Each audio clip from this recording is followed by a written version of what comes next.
El mejor rey de España. Para mí, el más interesante, Felipe II. No por ser mejor, porque mejor tiene muchos sentidos, sino mejor porque hizo mucho, fracasó en parte y dejó su marca sobre toda la historia de su país. Este sentido, era un éxito y para mí mejor. El peor, bueno, la mayoría eran peores. Es decir, la mayoría de los reyes de España han fracasado. Empezando con el primer Borbón, que fracasó, siguiendo con todos los reyes del siglo XIX, que también fracasaron, del siglo XX no tanto, pero varios grados de éxito han tenido los reyes. Pero el éxito más fulminante yo diría que toca a Felipe II. Bueno, Maquiavelo cuando comentó el personaje de Fernando, estaba realmente comentando unas cuantas ideas que él tenía en la cabeza. Porque para Maquiavelo, Fernando era un héroe, sobre todo porque había empezado la expulsión de los franceses de Italia. Y para Maquiavelo y la mayoría de los italianos de la época, los malos de la película eran los franceses. En este sentido, entonces, para él, Fernando era un gran héroe. Pero para subrayar más las razones, la explicación por qué Fernando había sido un rey tan importante, hay que pensar que Italia no tenía rey. Italia no tenía reyes hasta el siglo XIX. Entonces, para casi crear una figura que él no conoció personalmente nunca, hizo comentarios que no son realmente exactos. Por ejemplo, pintó a Fernando como un rey casi diabólico, diríamos maquiavélico, pero no lo era. Es que yo sé de la existencia de esta presentación de Fernando y no lo he descubierto en la documentación. Bueno, buena pregunta, que merece todo el libro, pero solo puedo comentar que, sobre todo, no podemos hablar de conquistas de Fernando, porque Fernando no conquistó nada. En España ayudó en una obra colectiva con los castellanos de expulsar a los emires, a los reyes de Granada. Pero era territorio español, entonces no conquistó Granada. Granada se rindió además. Granada no fue conquistada. En Italia no conquistó nada en el sentido de que Fernando estuvo en Italia como rey de Nápoles, y expulsó o ayudó en la expulsión de los franceses de Italia con la ayuda de los mismos italianos. La mayoría de las tropas en sus ejércitos, por ejemplo, eran italianos, no españoles. De forma que la figura, la presentación de Fernando como un conquistador casi, realmente no cuadra con la realidad histórica, en mi opinión. Sí, es posible porque se puede pintar la figura con cualquier tipo de retrato. Pero en el caso de Fernando, su proyección internacional realmente no es de un cabalgador por los praderos de Europa. Hizo un poco para extender la presencia de España en el mundo europeo. Y todo fue gracias no a su actuación en España ni en Castilla, sino su actuación en Italia, Nápoles. Nápoles es la clave para explicar el éxito de Fernando. Es Nápoles que convirtió a Fernando en una figura europea. Nada más. Su papel personal, como general, Fernando no era general. Dirigía unos cuantos soldados y aún así su general en Italia fue el gran capitán, no el mismo Fernando. Y también en España tenemos que darnos cuenta de que la guerra de Granada Realmente no es una guerra, es una serie de pequeñas luchas pueblo por pueblo. No tuvo lugar ni una sola batalla en todos los 10 años de la Guerra de Granada. Por tanto, la Guerra de Granada no necesitaba de ningún general y tampoco era el general Fernando. No, Fernando se divirtió en cosas de guerra, pero realmente no era un hombre militar, ni un héroe militar, y no el caballero conquistador que algunos imaginan que fue. Atractivo no sé, pero es verdad que se han dedicado mucho. Ahora, eso realmente entonces es otra pregunta. ¿Cómo es que los anglosajones se han dedicado tanto a la historia de España? Hay muchas explicaciones, en parte quizá porque descubrieron ellos un vacío en la historiografía de la España clásica y se metieron dentro de este espacio para dedicarse al estudio, y gracias sobre todo a la atracción que todos hemos tenido, la atracción de la documentación, que es riquísima de España, y aún queda documentación riquísima sobre la historia de aquella época, que para nosotros los historiadores siempre es una gran atractivo. Poder cambiar la imagen del pasado trabajando con documentación que tú mismo interpretas, y así presentas un nuevo cuadro de la historia de la época. No, porque hay que, bueno, todos lo sabemos hoy en día, que España tiene dificultades afirmándose como una unidad, porque los españoles en toda su historia han tenido aspiraciones para ser una nación, pero nunca lo han logrado, ni ahora ni entonces. Y Isabel y Fernando nunca tenían ninguna idea de una tal identidad comunitaria. No, siguieron como antes, con cada uno en su propio territorio, haciendo sus propias cosas, sin meterse en los asuntos del marido o de la esposa. La añoranza no es la palabra. Soñar con la posibilidad de una identidad en común es una cosa que, no existía realmente tan temprano como el siglo XV, ni en el siglo XVI. Pero lo curioso es que todavía ahora los españoles no han logrado llegar a este punto de poder decir entre ellos mismos: oye, todos somos españoles. No pueden hacerlo aún hoy en día. Eso es un problema de la historia de España. No es la culpa de los españoles, sino de la evolución de su propia historia. Sucesor sí, pero cada año de su vida, el rey Fernando topaba con nuevos problemas. Para citar solo un ejemplo, el caso del problema de la sucesión al trono de Navarra. Navarra es un nuevo problema. Entonces, con la historia de la corona de Aragón siempre había nuevas posibilidades. Y la sucesión de Nápoles, por ejemplo, también es otro problema. Yo supongo que el mismo Fernando no estaba del todo preparado para solucionar estos problemas. Y a pesar de su éxito en ciertos terrenos, uno puede decir que dejó en Nápoles, por ejemplo, problemas para su sucesor. Y también en cuanto a la relación entre Aragón y Castilla, también problemas.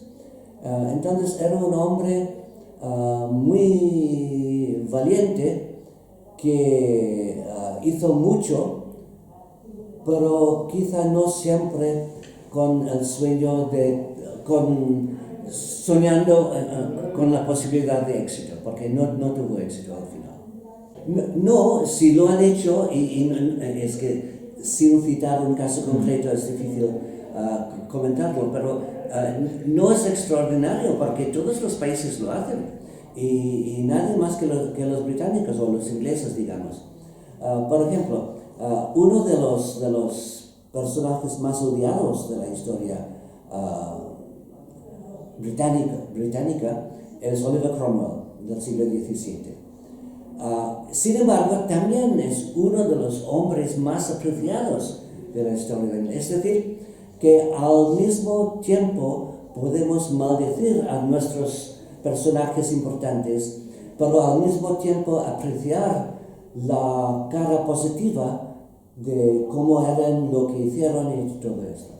Entonces, si los españoles han hecho lo mismo con sus propios personajes, me parece que es bastante normal. Pero yo puedo opinar igualmente que no hay muchos estudios científicos sobre, para ayudarnos, estudios de parte de españoles, para ayudarnos a apreciar mejor la aportación de estos personajes históricos. Bueno, en la opinión de casi todos los escritores castellanos más importantes de todos los tiempos, tanto con los borbones como con los austríacos, España sufrió totalmente y quedó arruinada. Y para ellos, los únicos héroes en toda su historia han sido los reyes católicos, Fernando e Isabel. Sabemos cómo nació esta leyenda, pero también es difícil entender cómo han llegado a inventar y tener esta idea de sus reyes. Pero es cierto que empezando con Carlos V, con la rebelión de las comunidades, los castellanos, en este caso, fueron los más responsables de la revolución, de la rebelión contra un rey extranjero. Y pasó igual con la guerra de sucesión con Felipe V. Con las dos dinastías siempre. Y es curioso, ¿no?, que los españoles han apreciado más tener reyes propios que reyes extranjeros. Cuando realmente, ¿qué es ser rey español? Porque España no es un país con una identidad ni racial ni de cultura. Entonces, ¿es Fernando un rey español? Bueno, para muchos españoles no lo era porque era un rey catalán. No era catalán, pero lo decían en aquel momento. Y la única persona que realmente para ellos era el gran héroe de todos los tiempos fue la reina Isabel. No podía evitarlo, porque no se trata de él ni de sus preferencias, sino del hecho de que la princesa Juana era heredera legal, natural de los reinos. Entonces, la decisión que él tuvo que hacer, Fernando, era identificar a Aragón con este destino de la princesa Juana o no. La existencia del rey Felipe, me parece, no tiene ningún papel aquí. Lo importante es el papel de la princesa Juana. Ella es la heredera. Ella la apreciaban los castellanos. Fernando tuvo que decidir, ¿acepto la princesa Juana o busco otras salidas? Y intentaba buscar salida, casándose con una mujer no sé cuántos años menos que él, 25 años o no sé qué. Germana de Foch. Pero después topó con el problema que necesitaba mucho más energía para reproducir la raza que con una chica joven. Hombre, ¿por qué jugar con cosas que no pasaron? No, más bien aplicarnos a problemas reales y no con problemas que no llegaron a ocurrir. Eso es muy complicado, porque primero, porque no hay leyenda negra en este sentido en la época de Fernanda y Isabel. Hay leyendas, y la leyenda más importante es exagerar la importancia y la aportación de Fernando y Isabel al bienestar de España. Eso es la leyenda y la exageración. Pero la leyenda negra en el sentido de falsificaciones del contexto cultural y político de los españoles, eso es otra cosa que es muy complicada y empieza más o menos con la dinastía de los Austrias. No en esta época. Nada, no. Porque realmente, ya que explico en el libro, que hay poca investigación, hay pocas fuentes, entonces la posibilidad de presentar otro tipo de biografía basándose en la documentación que existe es casi imposible. Lo que se puede hacer es presentar lo que sabemos de otra manera para poder entender mejor el contexto, sobre todo de él. Y en cierta forma, hay que confesarlo, yo quería rescatar a Fernando de la predominancia de Isabel, porque en ciertas biografías o ciertos estudios españoles, en el título salen Isabel y Fernando, pero Isabel predomina por 80% de todo el espacio de las páginas, y el pobre Fernando queda al olvido. Yo quería apartar a Isabel, porque si escribes sobre Fernando, hay que escribir sobre Fernando. Entonces yo quiero concentrarme en Fernando, intentar aclarar un poco más su contexto, pero nuevas aportaciones no. El mío, por supuesto, y hay otros estudios, hay buenos estudios también sobre Isabel la Católica. No, nunca, y tampoco tenían interés ni posibilidades. Las pocas veces que Fernando entró en el problema de África, fue siempre para proteger los intereses de los territorios de Nápoles, es decir, Nápoles y Sicilia, porque fue a Nápoles y Sicilia que los países que sufrieron más los ataques de los corsarios, etcétera, etcétera.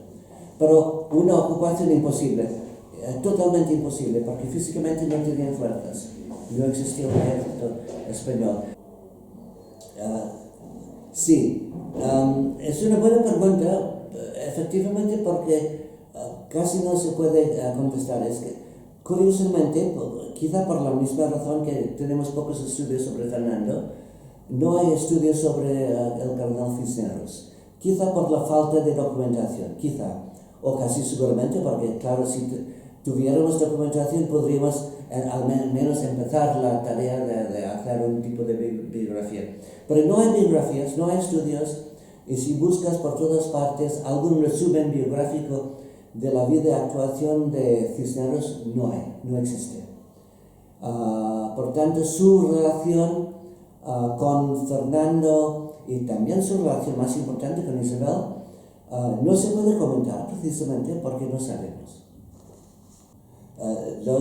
Entre los tres libros, o entre los muchos libros, mi favorito, que siempre consulto, está en inglés y no en español, son